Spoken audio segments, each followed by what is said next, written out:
नमस्कार दोस्तों, मेरा नाम योगेश पंडित है और फॉर एक्टर्स के इस खास episodic series the B town show में आपका हार्दिक स्वागत है। आज जिस फिल्म की बात करने वाले हैं उसका नाम है कांतारा, जो साउथ की बहुत ही बड़ी हिट फिल्म हुई है हाल फिलहाल में। पहले तो कांतारा का अर्थ जान लीजिए। इसका मतलब होता है रहस्यमयी जंगल। नाम के मुताबिक ही कहानी है इस फिल्म की। कर्नाटक के किसी जंगली आदिवासी इलाके में 1847 में किसी राजा ने अपनी सुख शांति के बदले आदिवासियों के देवता के कहने पर वहां के लोगों को बहुत सारी जमीन दी थी। 1970 में उस राजा के एक वंशज ने जमीन वापस मांगी लेकिन पा न सका। अब 1990 चल रहा है। राजा के वंशज अब वहां के मूल निवासियों के साथ मिलकर रहते हैं।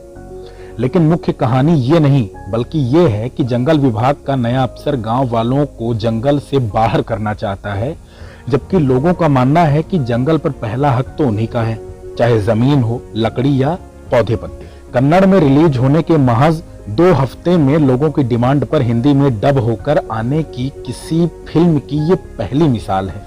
जाहिर है कि इसमें दम है, इसलिए लोग इसकी तरफ खींचे चले आ रहे हैं। इसका दम इसकी कहानी में साफ दिखता है। जिस तरह से इसमें लोक कथा के साथ वर्ग संघर्ष को बुना गया है, जिस तरह से आधुनिकता के साथ मिथ को घोला गया है, जिस तरह से इतिहास को वर्तमान से जोड़ा गया है, वो अद्भुत है और लेखक ऋषभ शेट्टी की कल्पनाशीलता के उत्कर्ष को दिखाता है।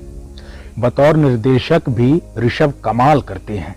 पहले ही सीन से वो कहानी को समझा देते हैं और उसके बाद परत दर परत उसे खोलते हुए भी जरूरी रहस्य बनाए रखते हैं। कहानी के घुमावदार मोड़ इसे दिलचस्प बनाते हैं। हालांकि पटकथा में कहीं कहीं लटकाव है, बेवजह के कुछ दृश्यों को कसा जा सकता था।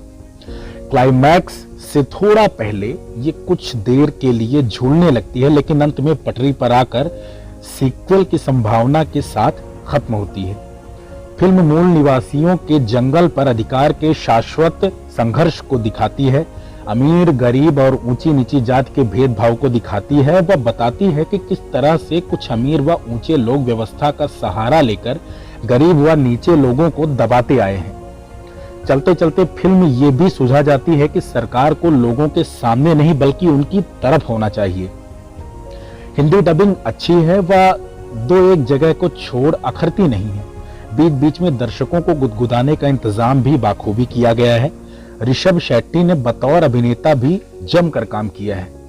हालांकि शिवा का उनका किरदार पुष्पा के नायक सरीखा बहादुर, बेतरतीब और मस्तमौला है, लेकिन उसके भीतर पुष्पा जैसी बेवजह की अकड़ नहीं है।